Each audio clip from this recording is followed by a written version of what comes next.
열쇠 이런 제목으로 오전과 오후에 나누어서 말씀을 좀 전하도록 하겠습니다. 주 1세기에 초대 교회들이 사용했던 문서들을 우리가 살펴보면 당시 예수님 믿는 그리스도인들이 항상 그 자기들 이름 앞에다가 티테디오스라는 별칭을 붙여서 사용했다는 것을 우리가 알게 됩니다.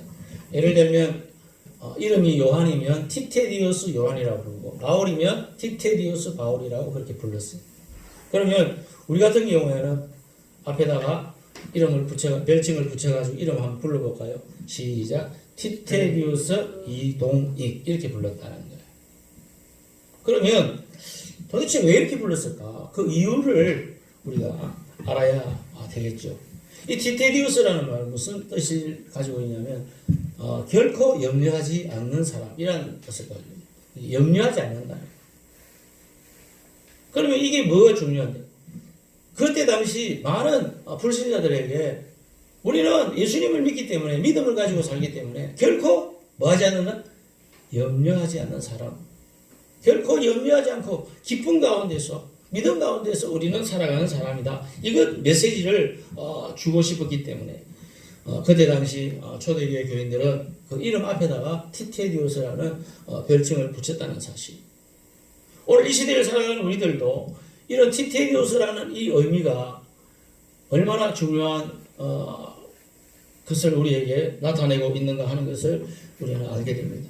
그것은 예수님 믿는 사람들은 모든 세상 염려와 근심과 두려움에서 뭐하고 있다는 거예요?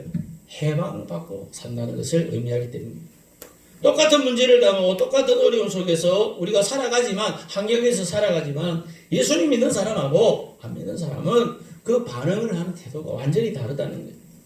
직장 다니면서 가정생활하면서 또 뭐 진학을 위해서 공부하는 학생이라든지 하다못해 저 소록동에 가면 한센병이라고 하는 질병 가운데 살아가는 사람들이 할지라도 예수 믿는 사람하고 예수 안 믿는 사람은 완전히 그 살아가는 모습이 태도가 결과가 다르다는 것을 우리에게 설명하고 있다는 생각. 왜 그렇게 되는 거예요? 그것은 예수 그리스도에 대한 믿음을 우리가 가지고 있기 때문에 이것을 우리가 이 세상 사람들에게 불신자들에게 전가하고 싶었기 때문에 우리 이름 앞에다가 티테디우스라는 별칭을 붙여서 썼다는 거예요. 우리가 인생을 살면서 반드시 아는 것은 우리 마음속에요. 믿음의 자리와 근심의 자리가 들어가는 데가 다 똑같다는 거예요. 우리 마음에 이 마음이 있는데 우리 안에 마음이 있는데 이 마음 안에 내가 무엇을 넣고 사는가에 따라서 그 삶의 태도와 결과가 달라진다는 거죠. 예를 들면 내 마음에다가 믿음을 100% 넣고 살면 근심은 몇 프로? 0%. 믿음을 50% 넣고 살면 근심은 몇 프로? 50%. 이런 식으로 해서 우리가 살아가게 된다는 거죠.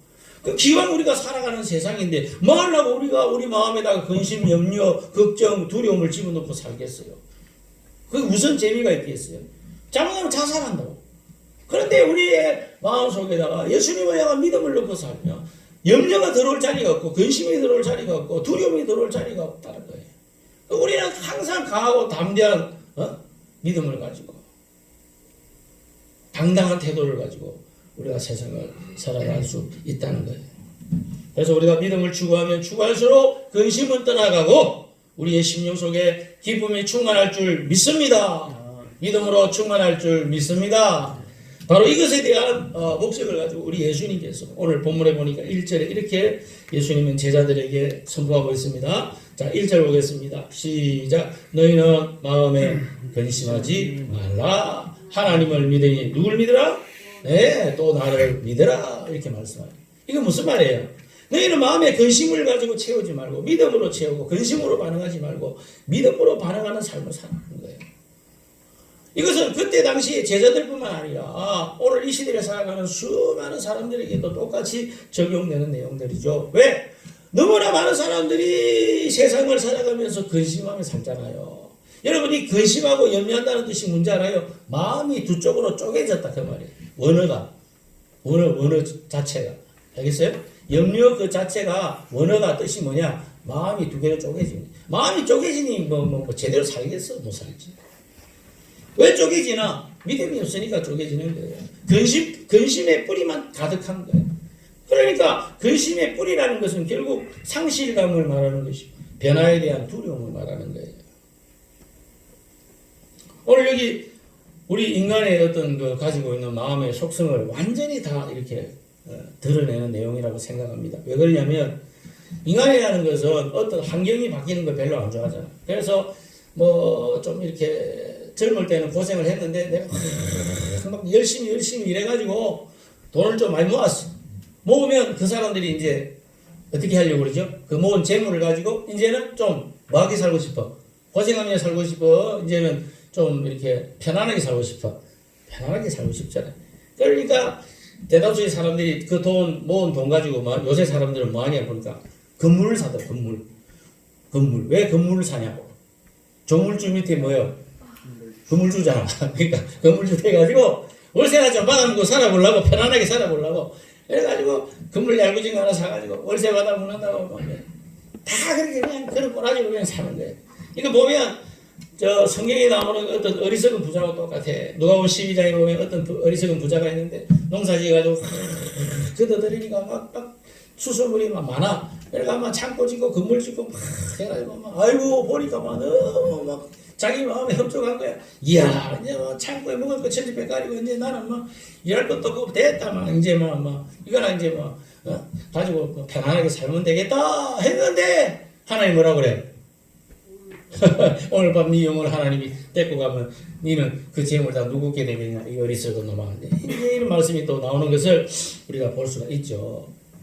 자 오늘 우리가 읽은 말씀의 그 배경을 보면 요한복음 14장인데 이 요한복음 14장 앞에 보면 무슨 사건이 벌어졌죠? 예수님이 최후의 만찬을 하잖아요. 그죠? 십자가 이제 죽음을 놓고 예수님께서 제자들 부르고 최후의 만찬합니다. 밥 먹고 나서도 또 뭐 이렇게 세족식도 합니다. 그러면서 새 계명도 말씀을 주면서 서로 살아가면서 살아라. 그러면서 또 그 다음에 내가 이제 장차 십자가에 달려 죽을 것이다. 그 다음에 뭐 너희 중에 하나가 배신할 거다. 베드로는 또 나를 부인한다. 뭐 이런 이제 참 비장한 어조를 가지고 예수님께서 제자들에게 여러 가지 말씀을 줍니다. 믿음의 이 공동체가 이제 사라질 거다. 이제 예수님은 너희를 이제 떠날 것이다. 그리고 내가 너희에게 뭘 보낸다? 보혜사 성령 보내줄 것이다. 이런 말씀을 주고 있는 거예요.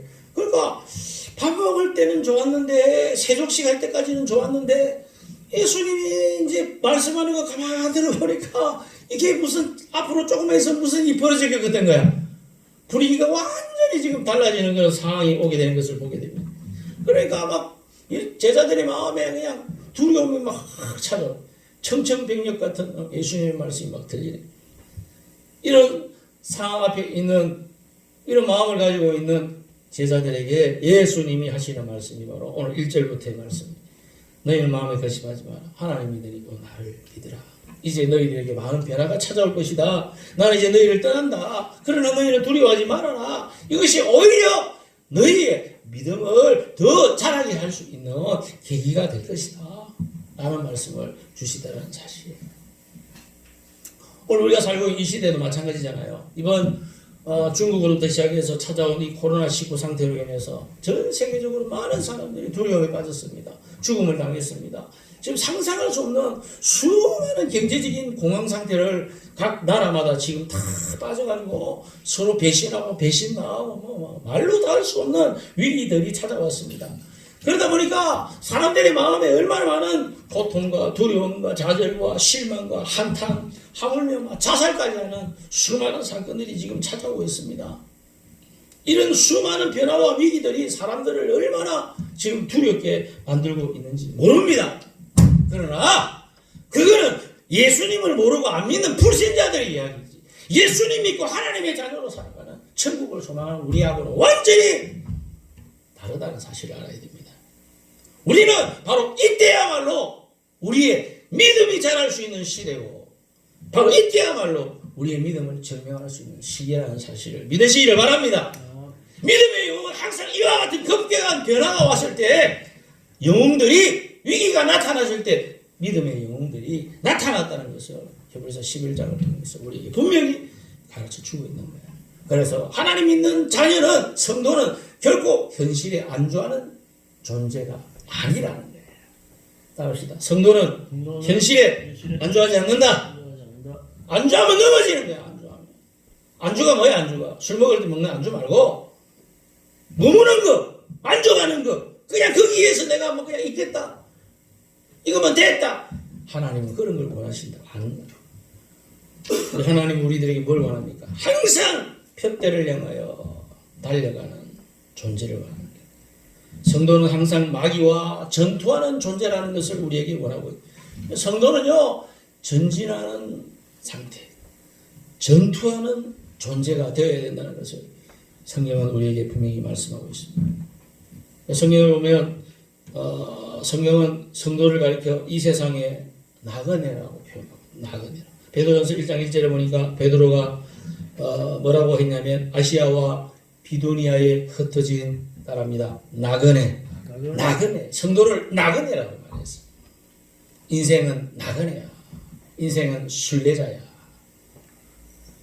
그 유명한 가수가 그런 노래 불렀잖아. 죽은 인생은 나그네 길. 불러볼까?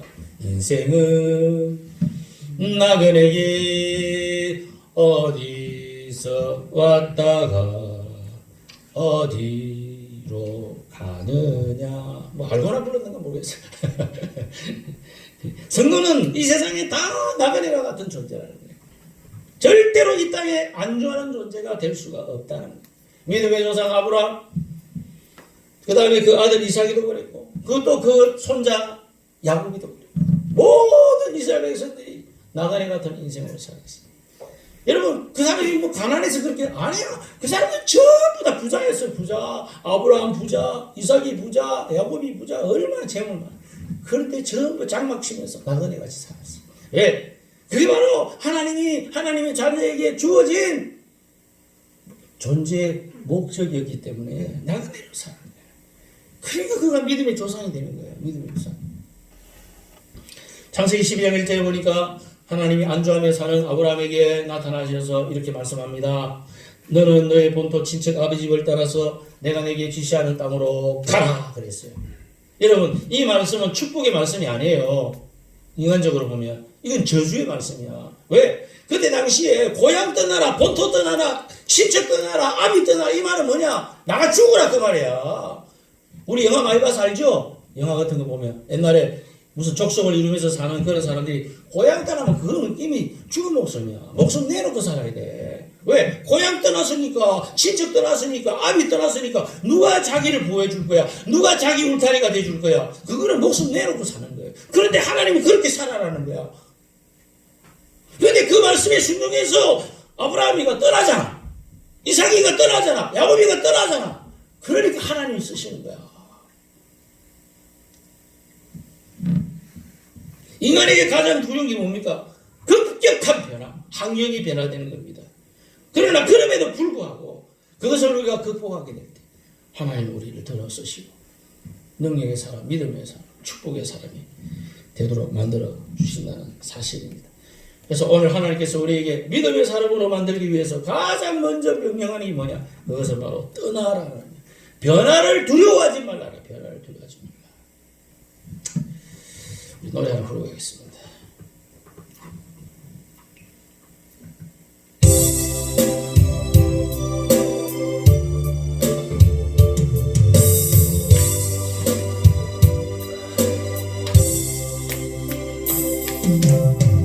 하나님 한번 노라해 실망시킨 적 없으시며 언제나 용병과 은혜로 나를 지키셨네. 오신실하신 주 오신실하신 주 내 너를 떠나지도 않으리라. 내 너를 버리지도 않으리라. 약속하셨네.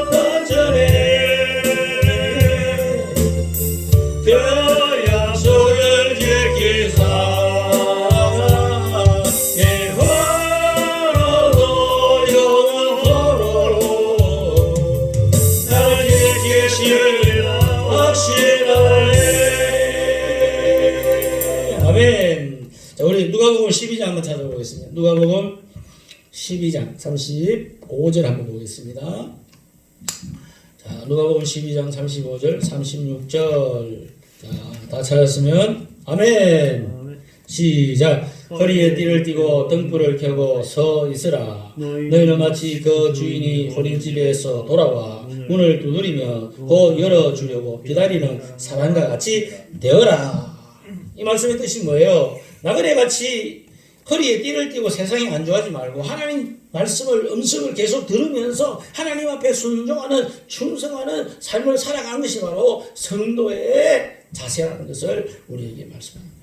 구약시대 이스라엘 백성들이 출애굽을 하면서 유월절이라고 하는 놀라운 절기가 만들어졌잖아요. 그 유월절을 어떻게 보냈어요? 유월절 지키는 이스라엘의 그 풍습을 보면 그들은 항상 음식을 급히 먹고 띠를 띠고 잠을 자는데 신발 신고 자고 있다는 거예요. 항상 안주하지 말고 하나님이 말씀 떨어지면 언제든지 출발할 수 있는 준비를 갖춰라. 그게 바로 성도의 올바른 자세다. 우리는 결코 이 세상에 안주하지 않고 우리는 원수마귀와 세상과 전투하며 살아가는 이것이 바로 정상적인 성도의 모습이라는 사실을 꼭 믿으시길 바랍니다. 원수마귀가 우리 하나님이 자녀에게 주는 시험 가운데 가장 큰 시험이 뭐냐? 고정관념을 자꾸 가지게 하는 거예요. 고정관념. 매너리즘에 빠지게 한다는 거예요. 그게 바로 가장 큰 시험 중에 시험이에요. 그래가지고 맨날 하는 소리가 그냥 나는 안 돼요. 나는 못해요. 전도 못해요. 나는 성공 못해요. 나는 약하니까 아무것도 감당할 수가 없어요. 이런 식으로 마귀 새끼가 우리 마음을 자꾸 올감해가지고 모나도로 만들어버리는 거예요. 코로나19 찾아왔을 때도 아이고 우리는 못 모여요. 예배드리면 안 돼요. 벌금 내야 돼요. 문재인이가 무서워 죽겠어요. 정신 빠진 소리 하고 있는 거야. 한국교회가. 그게 다 구실을 원하는 거야. 이런 코로나 같은 이런 사태가 왔을지라도 이것을 오히려 우리가 전화위복의 상황을 만들어가지고 더 복음을 잘 선포할 수 있는 현장으로 찾아가서 복음을 전하고 예수님 전하고 능력 전하고 하나님 창조를 전하고 하나님 예수 그리스도의 보혈 십자가 은혜를 전하면 사람들이 얼마나 그 복음 가운데서 기뻐하고 마음에 안위를 얻고 위로를 받고 힘을 얻겠어요. 그때 같이 TV 쪽 앉아 있는 거야. 같이 불신자들하고.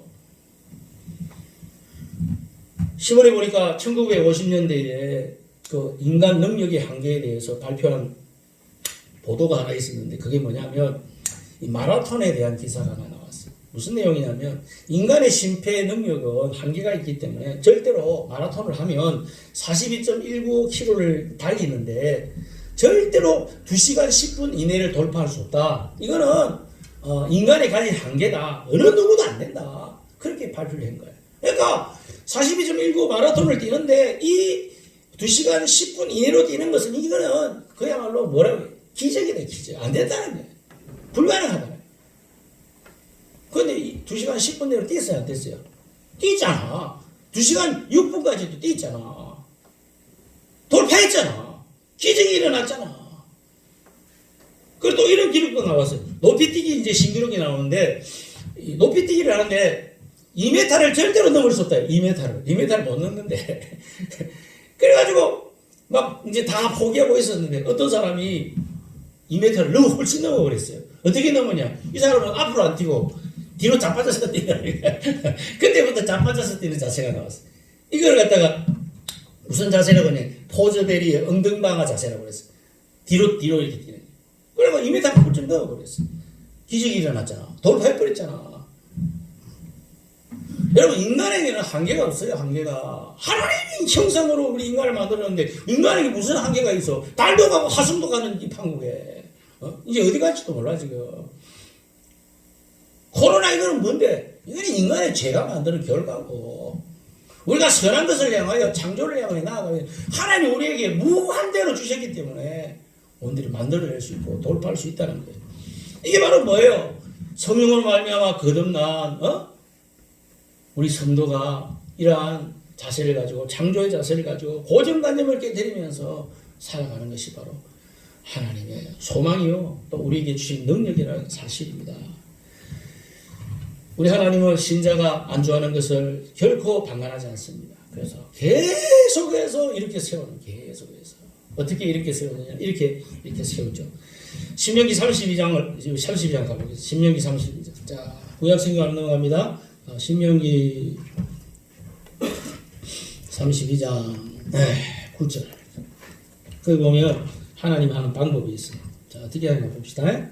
32장 9절로 12절까지 보겠습니다. 9절로 12절까지. 신명기 32장 9절로 12절까지 찾아있으면 아멘. 시작. 여호와 분깃은 자기 백성이라 야곱은 그가 택하신 기업이로다. 여호와께서 그를 항무지에서 짐승이 부러지는 광야에서 만나시고 호위하시며 보호하시며 자기 눈동자같이 지키셨도다. 마치 독수리가 자기의 보금자리를 어지럽게 하고 자기 새끼 위에 너풀거리고 그 날개를 펴서 새끼를 받으며 그 날개 위에 그것을 얻는 것 같이 여호와께서 홀로 그를 인도하셨고 그와 함께한 다른 신이 없었도다. 이 무슨 말이냐면 오늘 하나님 우리를 여호와의 분깃으로 삼아서 이제 쓰시는데, 그런데 그냥 쓰시는 게 아니고 어떻게 쓰시냐면 훈련시킨다는 거예요. 뭘로? 독수리가 자기 새끼를 훈련시키는 것처럼 그런 방법을 통해서 만들어가 쓰신다는 거예요. 그래서 여기 11절에 보면 독수리가 그 새끼가 지금 누리고 있는 보금자리를 어지럽게 하고 뒤집어 버린다는 거예요. 참 재밌는 이제 표현인데, 보세요. 어미 독수리가 새끼 독수리를 키울 때 어떻게 키웁니까? 자, 알을 낳죠? 난 다음에 떳떳하게 만들어가지고, 나중에 알이 이제 까죠. 알을 까면 그 알 속에서 이제 새끼가 탁 나오는 거야. 나오면 어떻게 해요? 놓친 자리, 마른 자리 잘 만들어가지고, 그냥 계속 먹이를 갖다 먹이면서 막 키웁니다. 계속 키웁니다. 그러니까 이게 이제 몸집이 자꾸 늘어나고, 그냥 뭐 그러면서, 아이고, 이 세상 참 살만하네, 좋네, 이러면서 우리 엄마가 먹을 거 다 갖다 주네. 찐자리, 마른 자리 만들어주고 나면 너무 좋아. 잠 오면 잠자면 되고, 배고프면 갖다 주는 거 받아 먹으면 되고, 그렇게 살았다는 거예요. 너무 행복했다는 거예요. 너무 좋았다는 거예요. 그런데 그러다가 갑자기 어느 날, 순철아, 갑자기 이제 청천벽력 같은 사건이 벌어지는 거예요. 어느 날 갑자기 어미 독수리가 탁 나타나더만 이 새끼가 자고 있는 보금자리를 확 뒤집어 버리는 거야. 그리고 그 따뜻한 둥지에서 떨어뜨려 버리는 거야. 그러니까 막 그 높은 나무 위에 있는 둥지에서 떨어뜨려 버리니까 막 땅 밑으로 떨어질 거 아니야. 아이고, 그 새끼가 그때 무슨 생각할까? 새끼가, 아이고, 우리 엄마가 갑자기 미쳤구나. 미쳤는갑다. 이제 난 죽었다, 이제. 이럴 거 아니야. 떨어지면서 어떻게 했을까, 새끼가? 안 죽으려고. 이럴 거 아니야, 안 죽으려고. 근데 이게 됐냐고, 안 됐지. 생전 처음 해봤는데.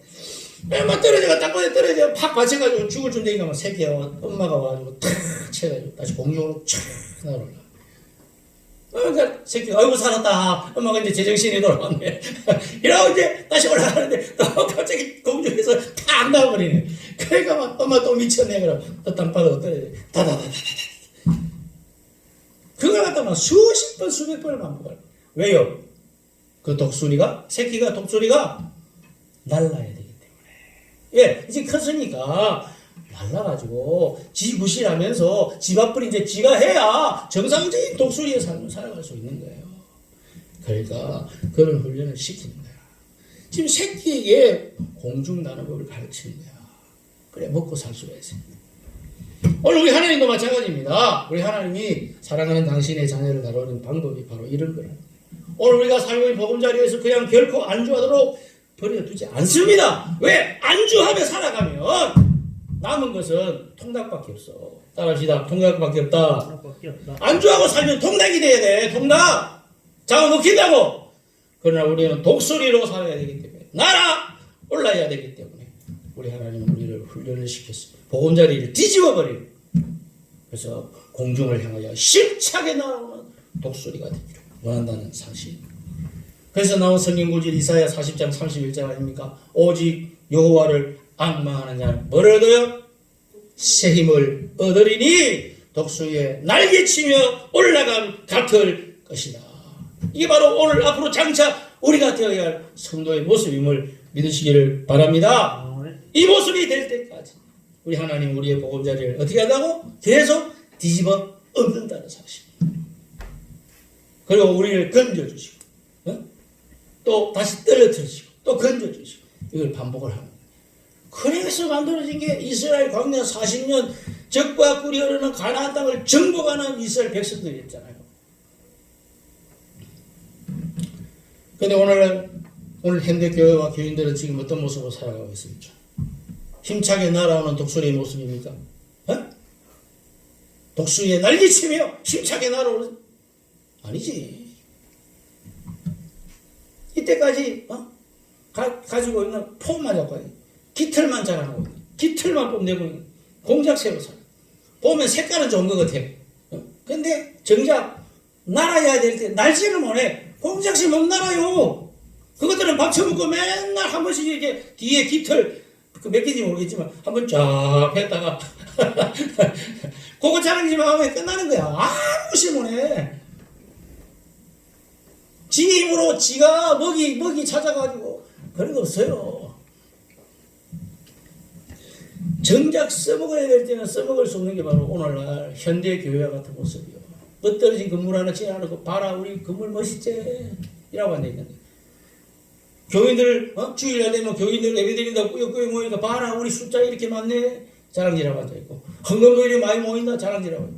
근데 그것들이 이제 세상 나가서 뭐하고 있어? 뭐하고 있냐고. 아무 능력 없는 거야. 오히려 예수 믿는 걸 부끄러워하고 앉아있어. 주일날 교회 가는 걸 부끄러워하고 앉아있어. 그럼 또 천국은 가고 싶어가지고 또 교회는 또 나오네. 2000년 전에 우리 예루살렘 초대교회가 초창기에 보혜사 성령을 받고 복음을 전하면서 얼마나 뜨겁게 신앙생활을 잘했습니까? 그런데 이상하게 시간이 흘러가고 세월이 흘러가면서 이 예루살렘 교회가 슬슬 이상하게 복음의 능력이 시들해지기 시작합니다. 왜 그러냐? 이제 예루살렘 안에 복음을 다 전한 거야. 믿을 만한 사람 다 믿어. 그러니까 이 사람들이 이제 우리가 복음 다 전했다. 믿을 만한 사람 다 믿는다. 이제 뭐 복음만 다 끝냈으니까 할 일 없다. 그냥 안주하면서 그냥 우리끼리 그냥 막 하면 된다. 이라고 이제 있었다는 거예요. 근데 그것은 결코 하나님의 계획이 아니었어요. 우리 하나님의 계획은 예루살렘만 복음화 시키는 게 아니고 또 어디? 사마리아 성에도 가야 되고 또 어디? 땅끝까지 복음이 전해지는 게 바로 우리 예수님의 소원이었고 하나님의 계획이었다는 거예요. 그런데 예루살렘 안에서 예수님 믿고 구원받은 예루살렘 성 안에 있는 이 사람들은, 이 유대인들은 사마리아에 가지도 못하고 땅끝까지도 갈 생각을 못하고 있는 거예요. 생각조차 안 하는 거예요. 그러니까 그때부터 하나님께서 이들을 뭐예요? 뒤집기를 시작하는 거예요. 어떻게 뒤집냐? 막 핍박을 받기 시작해요. 핍박. 그래가지고 야고보 사도가 핍박받아서 순교당하죠. 서기관 집사도 예수님 복음 전하다가 돌에 맞아 죽죠. 그 외뿐만 아니라 많은 사람들이 핍박이 시작되면서 많은 그리스도인들이 예수님 믿는다는 이유로 옥에 잡아 갇히고 고문도 당하고 죽음도 당하고. 그리고 이 핍박에 가장 앞장섰던 사람 누구예요? 사울이라고 하는 사람이 있었는데 이 사람이 앞장서가지고 얼마나 열심히 예수 믿는 사람을 핍박을 하는지 말도 말아. 그러니까 전부 다 여기다 이제 우리 다 죽는다 이래가지고 뿔뿔이 다 흩어져 버려요. 그러니까 사마리아로 도망가 버리고 저쪽에 뭐 다른 유럽 쪽으로 도망가 버리고 로마까지 도망가 버리고 로마까지. 그런데 이때 또 놀라운 사건이 생기죠. 그것은 뭐냐? 핍박을 했던 사람들 가운데 가장 앞장섰던 사람 이 사울이라는 사람이 핍박하러 다메섹으로 달려가다가 그때 부활하신 예수님을 만나는 역사예요. 그때 변화를 받았어요. 그러니까 이 사람이 예수님을 통해서 너는 이방인에게 복음을 전하는 사도로 내가 세운다. 땅끝까지 이제 복음을 전해. 그래가지고 사울이가 바울로 변해가지고 로마까지 가서 복음을 전하는 놀라운 역사들이 일어났어요. 사실 바울이 없었으면 유럽, 로마 할 것 없이 아시아 할 것 없이 이 복음이 땅끝까지 전해지는 가장 큰 기초석을 놓았던 게 누구야? 바로 이 바울이. 바울 없었으면 땅끝까지 복음 전할 수가 없을 정도로. 결국 바울도 로마에 가서 복음 전하다가 그때 네로 황제 이 미친놈 때문에 감옥에 갇히고 그 다음에 순교당하고 이제 천국 가게 되는 것을 우리는 알게 됩니다. 그래서 지금도 이 복음은 땅끝까지 계속해서 나아가고 있는 것을 우리는 알 수가 있습니다. 사랑하는 여러분, 이제 우리가 살고 있는 이 세상은 이제 얼마 남지 않은 것 같습니다. 이 지구는 이제 끝을 향해서 나아가는 것 같습니다. 그래서 오늘도 하나님은 우리의 보금자리를 흔들어댑니다. 왜? 땅끝까지 이 복음 전하는 사명. 아직까지도 우리 주변 속에 영혼을 구원받지 못하고 예수님 알지 못하고 예수님 믿지 못하고 천국이 아닌 지옥을 향해서 달려가고 있는 수많은 영혼들에게 이 하나님의 예수 그리스도 이 복음, 십자가의 복음, 이걸 전해야 된다는 것을 우리 성산교회를 통해서 속해 있는 우리 자녀들을 통해서 지금 일해 주시기를 원하고 계신다는 사실입니다. 오늘 본문의 말씀에 특별히 12절에 보면 예수님이 이렇게 말씀합니다. 나를 믿는 자 나의 하나님 일을 저도 할 것이고 또한 이보다 더 큰 일도 할 것이다. 이 말씀의 뜻은 무엇입니까? 이것은 내가 예수님을 믿고 하나님의 자녀로 성도로 부름받은 것은 예수님 일을 나도 하도록, 아니 예수님보다도 더 큰 일을 하도록 나를 부르셨고 나를 구원해 주셨다는 거예요. 근심하라고 부른 거 아니고 염려하라고 부른 거 아니고 두려움에 빠져 살라고 부른 거 아니고 예수님처럼 예수님보다도 더 큰 일 하라고 우리를 불렀다는 거예요. 그래서 우리는 예수님처럼 바울처럼 살라고 불렀다는 것을 믿으시기를 바랍니다.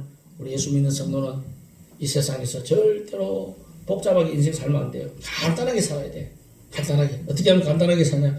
내가 이 땅에 살아가는 목적은 예수님 십자가 복음을 전하고 부활을 전하는 것, 천국과 지옥을 전하기 위해서 살아가는 거다. 그래서 내가 배운 것이다. 그래서 내가 돈을 버는 것이다. 그래서 내가 지식이 있는 것이다. 그래서 내가 학력이 있는 것이다. 그래서 내가 이렇게 잘생긴 것이다.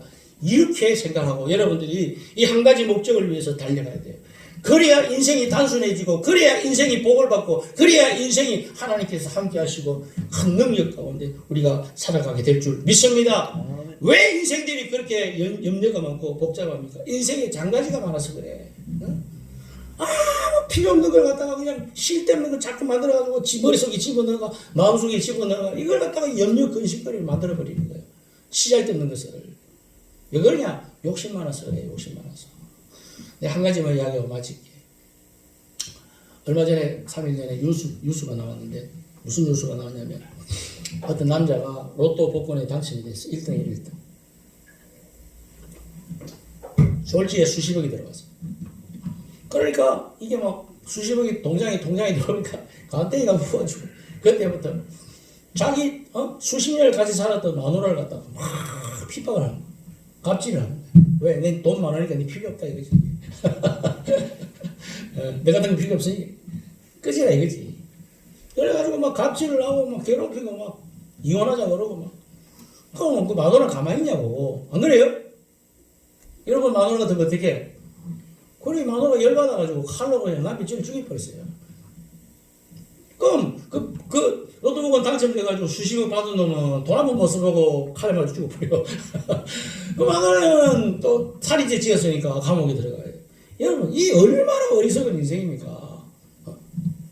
세상에 그렇게 많은 재물이 돈이 들어왔는데 그걸 사이좋게 나눠가지고 얼마든지 행복하게 살 수가 있는데 왜 저렇게 살아야 돼요? 왜 저렇게 정신 빠진 것들이. 그래서 꼭 보면 로또 복권 당첨된 것들은 공통점이 있대요. 로또 복권 당첨되면 꼭 세 가지를 바꾼다네. 첫째 자동차 받고, 두 번째 사는 집 받고, 세 번째 마누라를 바꾼대. 그러니까 인생이 불행해지는 거야. 에휴, 참. 여러분 우리는 이런 인생 살지 말고 하나님 우리에게 주신 능력 있는 인생 살아가는 복된 자들이 되시기를 축복합니다. 이 비결에 대해서 두 가지를 오후에 제가 간단하게 말씀드리고 같이 기도하도록 할 것입니다. 자, 우리